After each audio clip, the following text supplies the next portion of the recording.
One Piece chapter 1184 is here, and so is more of Brook's second backstory, as if ripping my heart out once for Strawhat wasn't enough. Anyway, the first thing I noticed is how many parallels and connections there are between Brook and Luffy, starting from how Brook too spent a lot of his early childhood alone and living in a trash heap. Not to mention how similar Brook is drawn to Luffy after getting the shit beaten out of him by the Marines. Also, there was that panel of Brook doing the Nika pose in the previous chapter, as well as him having so much joy even after having been through so much in the present chapter.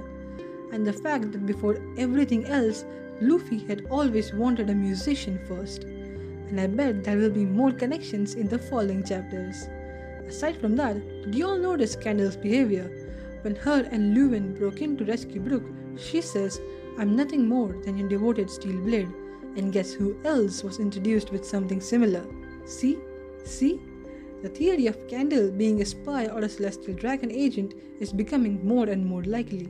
But then she also says, "I'll always fight by your side."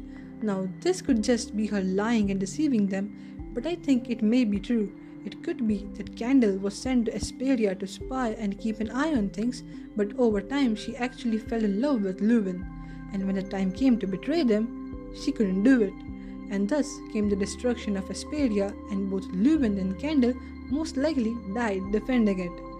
And to punish her for her betrayal, Emu took everything from her daughter, her will, her memories, even her personality.